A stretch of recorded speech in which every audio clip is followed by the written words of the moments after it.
그래도 저희가 4박 6일 동안 있었던 윤 대통령의 동남아 순방 이 네. 성과를 좀 짚어봐야 될 것 같은데 예. 어떻게 보셨습니까? 쭉 팔로우 하셨는데.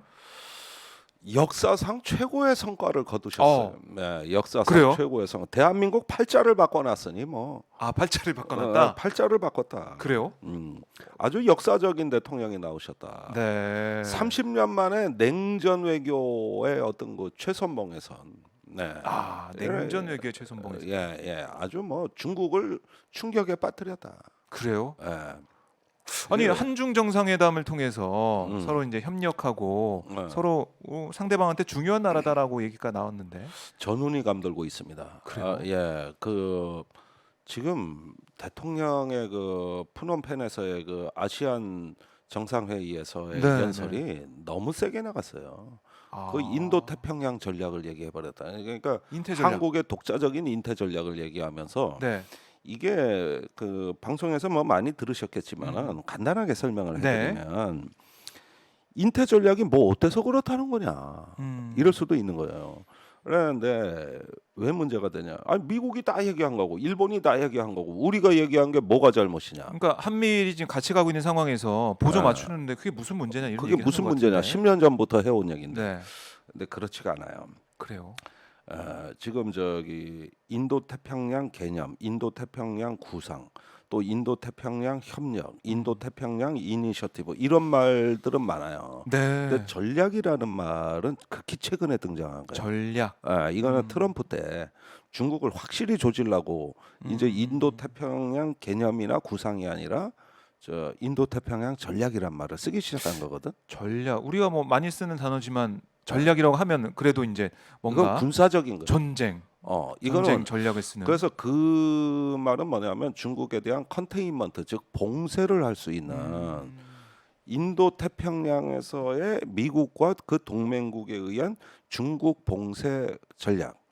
그거는 군사를 주축으로 하고 외교, 정보, 네. 경제가 그 뒤를 따라가는. 이게 군사적인 이 조치 대응에 방점이 찍혀 있는 거네요. 그리고 전략이라고 하니까. 그 초점은 남중국해와 대만. 네. 이렇게 또 필리핀 앞바다의 그 남중국해 연용권 분쟁이라든가 이런 안보적 현안에 집중하는 것이요. 네. 그런데 우리가 여태까지 신남방 정책을 문재인 대통령에서 했던 건 뭐냐면은 누구를 배제하는 전략이 아니다. 우리는 미국을 배제하고 중국을 배제하고 이런 게 아니라 배제하는 게 아니라 연결하는 개념이다. 그래서 미국의 인도 태평양 그 전략과 예. 중국의 1대1로 전략에 접점을 찾겠다. 그러면서 아세안 국가들과 같이 나가겠다. 이런 거예요. 함께 가는. 그러니까 전략. 군사가 빠져 있어. 네. 안보 군사가 빠져 있고 자유롭고 개방된 인도 태평양에서 상호 호혜와 공동 번영을 아세안과 협력하겠다. 그래서 문재인 대통령이 무디 총리도 만나가지고 네. 그 동반자 선언도 한 거고 여러 가지 그 아세안에 공을 많이 들인 거라고요. 네. 그런데 이번에 윤석열 대통령의 인도 태평양 전략은 군사를 제일 앞세운 거예요. 그래서 나온 게 그 푸놈펜에서 저기 뜬금포가 나온 게 뭐냐면은 네. 이런 나의 인도 태평양 전략을 아세안 국가들과 함께하기 위해서 국방장관 회담을 제안합니다. 이게 나와 버린 거야. 국방장관. 그러면 국방장관 회담의 목적이 뭐야? 군사적. 중국이 예. 남중국해 쳐들어와 가지고 인공섬을 매립하고 네. 영유권을 주장하고 대만 해협에 대해서 압박을 가하는데 우리 군사적 대책을 짜자. 아세안 국가들하고 우리가 공동 연합 훈련을 하고 네. 같이 해서 중국에 대한 어떤 방파제를 쌓자. 이렇게 해석이 되는 거예요, 이게. 아니. 그리고 뜬금없이 우리가 뭔 능력으로 그걸 해? 거기 가서. 아니 이게 계속해서 지금 한반도 긴장도 높아지고 있고 중국과 미국의 대립 뭐 물론 회담은 했지만은 대만 문제를 놓고 입장차는 사긴 한 거 아니에요. 근데 우리가 그런데 나가서 이런 얘기까지 했다. 재밌는 거는 네. 이번에 미국과 일본이 모든 정상회담에서 인도 태평양 전략이란 말을 안 써. 우리만 써. 그래요? 우리 대통령은 연설 지 혼자 떠들어. 다들 이번에 중국에 대해서 네. 관리 모드로 들어갔다고. 이번에 중국하고 너무 세게 충돌하지 말자. 그래가지고 그 말입니다. 네. 미중 정상회담에서 예. 3시간 넘게. 예, 충돌을 예방하고 갈등을 관리할 수 있게 위해서 그다음에 시진핑은 당장 미국 패권에 도전하자는 거 아니다. 맞아요. 그 이러면서 얘기도 있었어요. 상호간에 일단 진정을 시킨 거야. 할 말 다 하면서도 뭔가 뭐 싸우는 그런 느낌 아니었죠. 사실은 어느 정도 네. 지금 미중 지도자들이 좀 여유가 생겼어. 바이든은 이번에 중간 선거에서 네. 그나마 민주당이 선전을 했고 사실상 이겼다는 평가가 나오더라고요. 상원 가져갔으니까. 시진핑은 산 연임을 했고 맞아요. 그 황제 등극을 했고 그 여태까지 이렇게 정치적으로 선동을 해서 표를 모으려고 중국을 두들겨 패고 미국을 두들겨 패고 뭐 이렇게 해서 자기 정치적 위신의 정치를 했는데 네. 일단 한 매듭이 거졌으니 지금 좀 여유가 생겼으니 우리 좀 너무 싸우지 말고 아하. 친하게 좀 지내고 야 이게 우발적으로 갈등이나 충돌이 일어나면 되겠냐 내가 말은 그렇게 했지만 그거는 뭐냐 하면 국내 정치가 각자 있는 거고 네. 서로 싸우면 안 된다 지금 이 얘기를 한 거지. 그래요. 오히려 미중 사이에서는 이 접점을 찾아가고 있는 모양새인데 우리가 근데 좀 세게 우리가 나가는 미국 돌격대 맞겠다고 앞으로 가가지고 깔짝깔짝 해버린 거야. 돌격 앞으로 그러니까. 근데 미국은 네 혼자 돌격해 자식아. 나 안 따라가. 그리고 이번에 네. 지금 아페크 회의가 계속 열리고 있지 않습니까? 맞아요. 중일 정상회담이 어제 열렸다고 열렸나? 열려. 보도가 됐던데 열렸어요. 저는 그게 눈길이 들어오더라고요. 한중 정상회담 때문에 시진핑 주석이 이렇게 웃진 않았던 것 같은데 기시다 총리 만나가지고 좀 웃더라고요. 그래서 일본은요. 네. 다자 외교장에서는 중국이나 러시아를 견제합니다. 음. 그러나 양자 회담 만나서 다 풉니다. 그런 항상 일본은 그랬어요. 어. 지금 저기 그 일본이 우크라이나 전쟁 뭐 하고 뭐 대만 문제에서 러시아 중국을 유엔 총회 가가지고 네.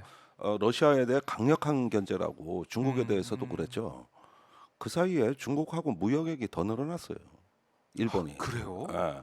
우리는 쫄아들고 있죠. 우리는 계속 줄어들고 있더라고요. 우린 쫄아들고 중국 꼬라박는 수준이라고 왜 한덕수 총리 얘기하면서 앞으로 중국하고 뭐 별거 없습니다. 그런데 별거 없어?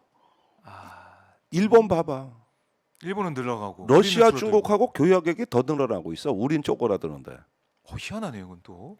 그게 바로 일본식 이 아. 대국 외교라는 거는 예. 대국의 위신의 정치를 해놓고 네. 실익을 추구하는 거예요. 그게 외교인데. 그게 외교예요. 아. 그런데 지금 한국은 뭐요? 가서 지져놓고 가서 똥을 싸질렀으면 치우고 와야 될 거 아니야. 그런데 일찍 와 또 내지르고 일찍 와. 지금 거기가 외교 무대인데. 그렇죠. 에이펙. 그런데 중요한 와 버렸어요. 그러니까 쥐들끼리 만나서 한국 뒷담화하고 있잖아 지금. 웃기는 상황이 펼쳐지는 거야. 야, 우리는 진짜 이제 세게 말할 거 다 말해놓고서는 실익은 별로 없는데. 그렇습니다. 자 보십시오. 그리고 이게 중국이 지금 한국이 좀 뭐라고 시보랑거리는 거야 하고 지금 고민이 많아졌거든요. 자 한국 대통령이 뭐라 그러는 거야 지금 이래가지고 굉장히 지금 중국이 한국의 진의가 뭐냐 인도 그걸 태평양 파악하고 전략 싶다. 앞세우고 이게 진의가 뭐냐 이래가지고 네. 사실은 중국도 골치 아파요. 아하. 그렇다고 한국을 지금 거칠게 다룰 수도 없고. 그렇죠. 중국 입장에서도 우리한테. 근데 대통령은 저렇게 얘기하고 어허. 그 진의가 뭐냐 지금 중국 외교관들이나 학자들이 전화가 빗발친다는 거 아니야 우리 중국 친한 학자들한테 한국 그래요. 학자들한테 어떻게 이제 해석해야 되냐? 어떻게 어떤 봐야 상황이냐? 되냐 이거 그래서 지금 그렇죠. 전화가 빗발친다는 얘기인데 네. 자 이게 믿을 수 없는 얘기가 나온 게 뭐냐면은 제가 노태우 대통령 시절로 돌아가 보면 우리가 1988년에 88 올림픽을 치르고 그다음에 90년 91년 들어오면서 소련의 고르바초프 총리와 노태우 대통령이 샌프란시스코 정상회담을 하고 또 이제 그 중국의 덩시아오핑 네. 등이 이제 계약 개방을 하는 걸 보면서 이제 연이어 소련 중국과 수교를 했단 말입니다. 그렇죠. 90년대 벽도에 그 이후로 30년이에요. 그래서 뭐 북방 외교 그때 북방 뭐 외교. 이 단어가 등장하면서 예, 그때 이제 그 미국은 이걸 견제하려고 그랬어요. 그러나 노태우 대통령이 뚝심 있게 밀어붙이니까 어쩔 수 없이 허허 하면서 쫓아왔다고 그랬는데 네. 그때 이제 그 당군 이래 최고의 성장기를 달리던 대한민국이 사실 86, 87, 88 3년간의 성장은 연평균 17%입니다. 당군 이래 최대 성장. 네. 그 민주화 시위와 노사분규 다 겪고도 17% 대단한 그때 민족이야. 뭐 대단한 민족이 대단했죠. 그때 정말 사람들 돈 잘 벌었어요. 아, 정말 돈 잘 벌었어요.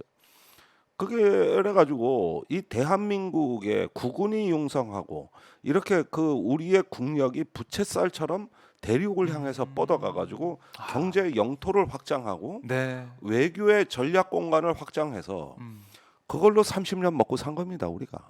아, 진짜 딱 이제 지난 30년이 30년. 지나고 있는 건데. 예, 그렇게 먹고 산 거예요. 근데 그때 이제 분위기가 지금은 확 그래가지고 달라졌어요.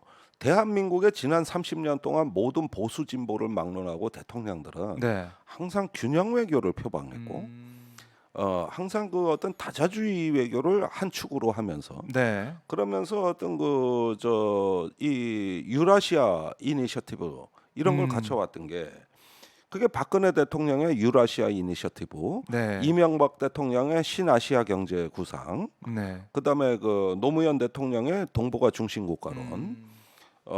그게 이제 그 원류가 뭐냐면은 노태우 대통령이 88년 7월 7일 날 77 선언으로 발표전 민족 통일과 자존의 시대를 대비한다는 네. 대통령 특별 담화에서 시작되고 그것이 이제 92년 대중 수교로 연결까지 되는 네.